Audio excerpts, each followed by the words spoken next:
Hi, everyone. Thanks for having me here. My advisor, Professor Paula DeConescu, couldn't be here because she's out of town, so I'm filling in. So I hope to tell you a little bit about, I'm a chemist, like she said, so I'll kind of tell you about some of the chemistry of and problems behind recycling and why recycling is, I guess, as poor as it is, and kind of what we can do to help fix that. So here's a quick outline. I'll talk about the current recycling methods. In our lab, we do plastics, so we look at polyesters and some polyethers, so more bio-based plastics, and how we can discover new ways to make them and if we can enhance their properties and that stuff. But I'll also be talking about both paper and aluminum. Also alternative methods or materials, so upcycling, how we can take waste plastic and turn it into more valuable materials, as well as new plastics of the future, ideally, and then the future outlook, how we can help. So real quick here, this is from the EPA, the current recycling or recovery rates of these different materials. Paper is the most recycled right now, and in other countries it's even higher than this, so it doesn't pose the biggest problem, but what to do once it's unusable. Metal, I'll talk about aluminum specifically, which is also very recyclable.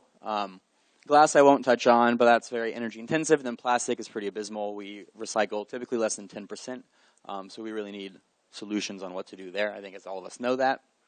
So let's jump right into paper. I'm going to try to make this as non-technical as I can. Feel free to interrupt me with questions or comments if I am being too technical. So paper, I think we all know, comes from trees, so it's just a cellulose molecule, which is depicted here. So it's just a long chain of, these are sugar molecules or glucose, so it's a long chain of glucose molecules linked together. So the N down here represents how many glucose molecules we have combined, and that number N, or the number of repeating units, kind of dictates the mechanical properties of cellulose and then plastics in general.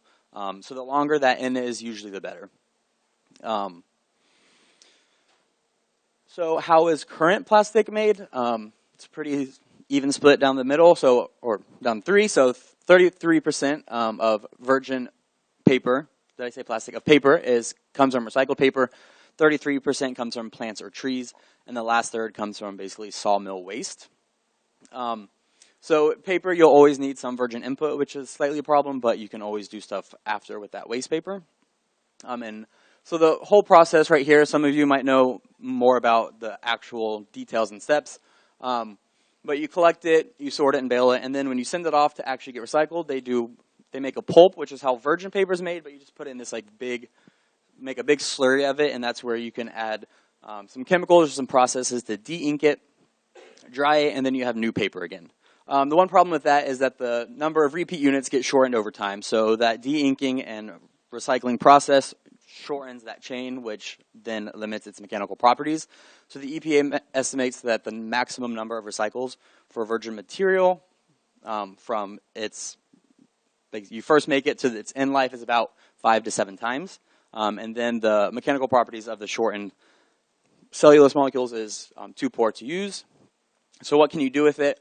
So I originally had an hour-long presentation because I thought that's what it was going to be, and this is the long one, and I made it shorter, so I'm going to just skip the slide because it should be a lot shorter than it is. Here is basically an overview slide of what you can do with basically these two shortened cellulose molecules. So I don't know if the industry or market is there for all of these, but these are just kind of academic routes that we can develop and use. So you can add them to foams and make thermal or absorption materials. Fibers and films, I think, is the more common one, so you can put them in textiles and woven films. It's cellulose, so it's biocompatible, so you can use scaffolds or bandages and even drug delivery kind of molecules, and then adhesive and additives. So that's that about paper. It's very well recycled. It has a limit to how much you can recycle it, but the waste, there's a number of things you can do with it instead of just landfilling. Aluminum is a metal, which is an element, so it differs from the type of long molecules I talked about because a pure metal is just those red dots represent an atom. So it's just a pure element. There's no covalent bonds. There's no linkages together. And then alloys are mixtures of different metals together. It usually enhances the properties, so the different kind of alloys don't matter, but it's just two metals blended together and you get a new material. The one cool thing about metals and alloys is They exhibit different bonding than polymers. We won't talk about bonding because no one cares. But this different bonding allows for basically infinite melting and then recooling cycles without loss of properties. So there's nothing that gets shortened. There's no loss of mechanical properties. You just heat it and cool it as much as you want. So there is pure aluminum, but also a lot of the aluminum we use are alloys, which means you just add a different alloying agent. So copper, manganese, silicon, these are both, these two are metals. And then I have kind of like the properties here and the applications. So I think the most common one is this 3X one, which is the beverage cans. So that's what's really going into the waste stream or the post-consumer recycling stream. So ideally, you kind of want to separate these alloys apart from each other so you can just recycle them together and you don't have to add any more alloying agents or whatever. And because mining pure aluminum from the ground is very, very energy intensive, it takes about 5% of the energy to recycle aluminum than to get new one. So the technology is pretty good. We won't talk about this because we don't have time. But there are very fancy techniques to basically separate those different alloy types I talked about. So then when you repurpose a material, you don't need to add other reagents, and you just remelt it, remold it, and you're good to go. So aluminum recycling also pretty good. I would say no problems there. Well, some problems, but we can deal with that. Plastics, that's obviously, I think we all know the big problem. I'll run through this right now. Currently, 99% of plastics is sourced from petrochemicals or oil. So that's like an avenue we can shift away from that if we want to, and I'll talk a little bit about that in a second. The use of plastics, 44% or roughly 50% goes to packaging. And then lastly, it's either recycled, landfill, or incinerated, or leaked into the ocean, which my boss loves showing this picture. Bad. Okay, skip. So right now, the problem with the current plastic cycle is not, I know we all want lunch, right? It's not a closed loop. So upon post-use of recycling, there are a couple ways. Some of you might know more of the mechanical recycling steps better than me. So there's primary or secondary mechanical recycling. Primary is more of the pristine, not used plastic that the manufacturer uses, but it's waste from them. So it's already in the manufacturing plant. It can go straight to product manufacturing. The second kind is secondary plastic or secondary mechanical recycling, which is kind of mixed plastic. That's your post-consumer stream that you need to separate, sort, do all that too. So that goes back to plastic production, which can then ideally be made into new products.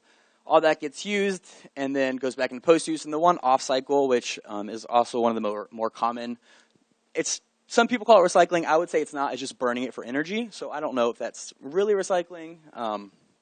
Y'all might tell me more, but a lot goes to that. They are very energy dense, so when it's hard to separate or very costly or energy intensive to do that, we just burn it to get energy out of it. And that also, I guess, takes away from landfill volume.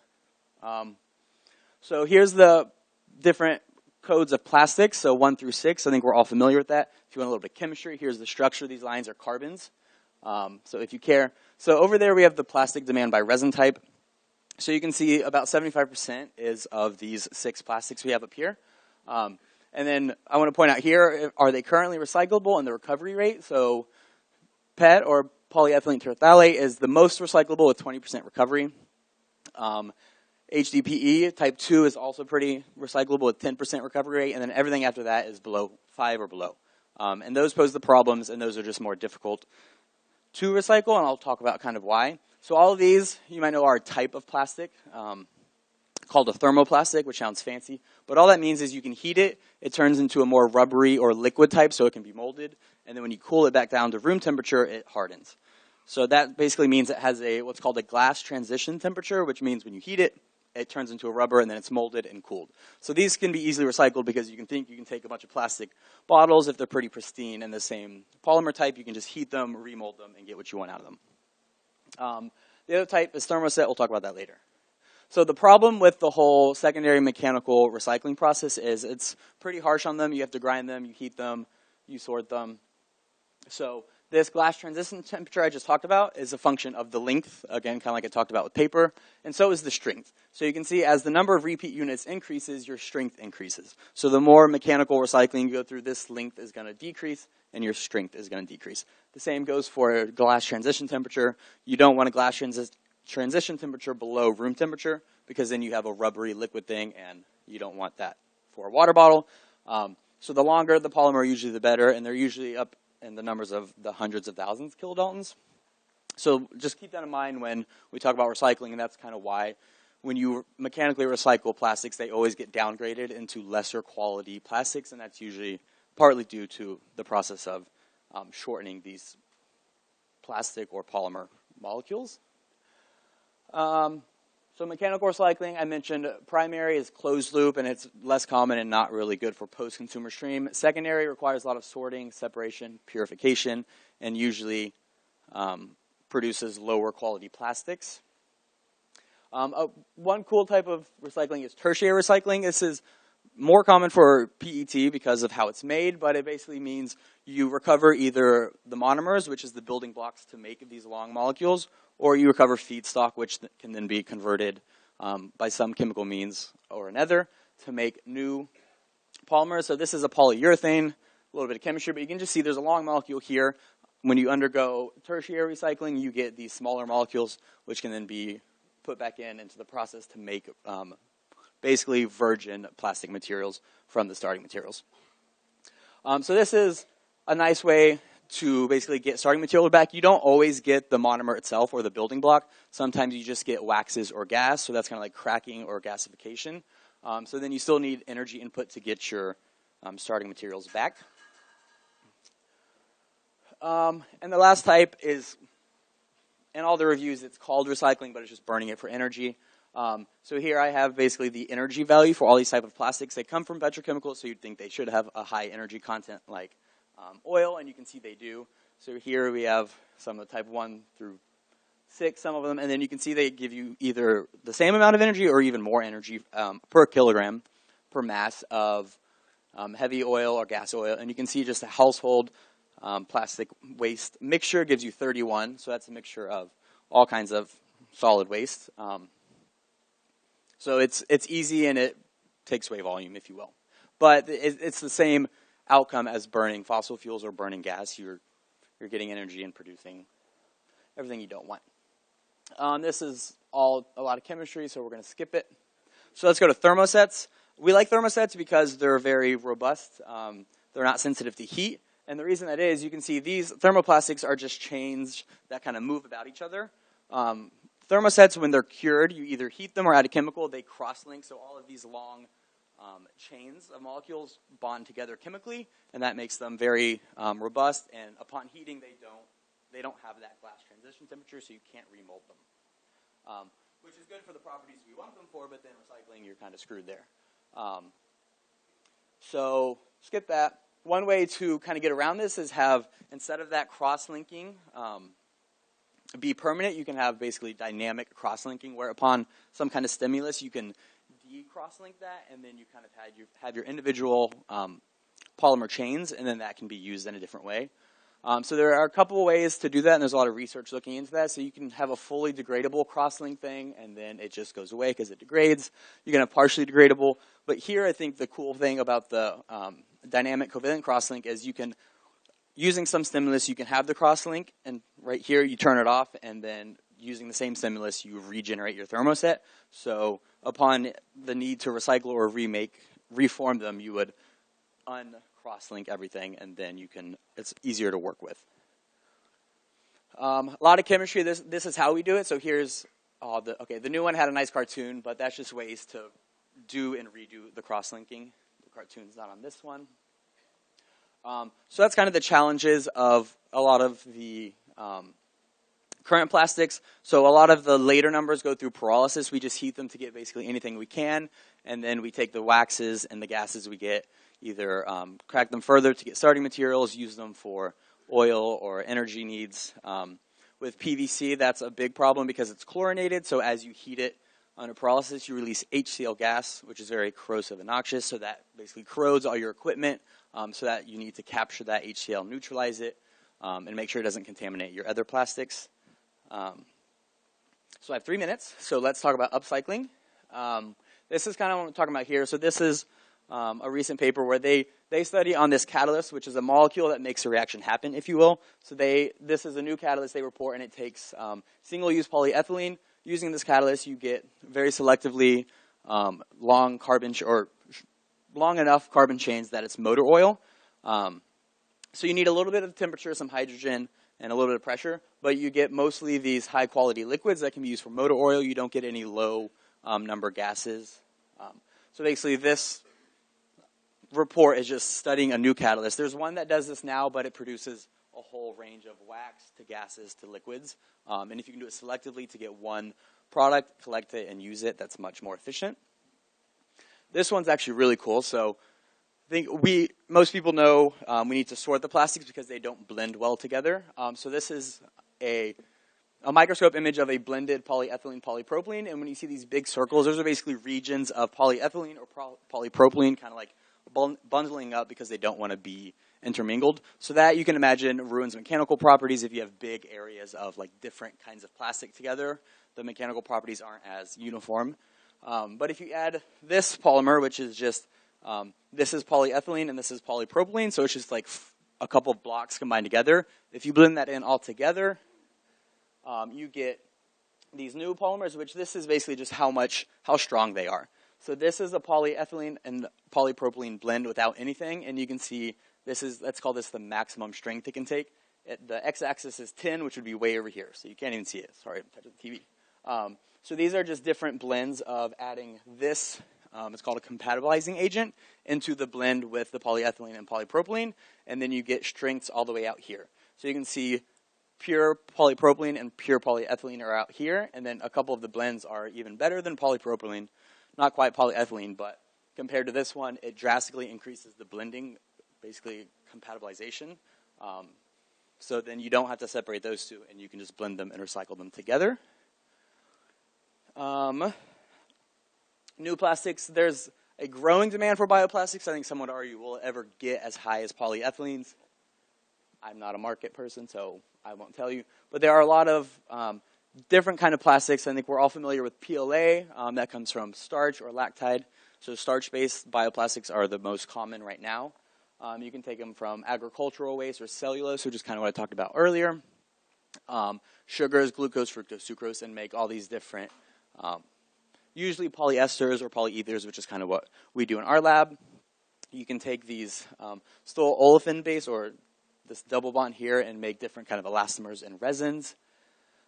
This one's cool. It takes polylactide or PLA, which we're mostly familiar with, and makes a foam out of it by adding CO2. And I love that they just show that upon 132 hours, you can use this PLA foam, which is, I think, PLA is not very recyclable, but if we're never going to move away from single-use plastics, which I don't think we ever will as a total. I know the policy people don't want to hear that, but I think I'm from Texas, so people there just will not give up their plastic bottles, which is a problem. I don't get it. Just buy whatever. So I think if we're not going to move away completely from single-use plastics, let's at least have an alternative that has some other options of in-life degradation. So future outlook, or how can we help? Research advances, so new polymers, compatibilizers, so that's what I talked about, that when you blend it, you get a better material than you would have. More efficient catalysts, so I didn't talk much, but depolymerizing.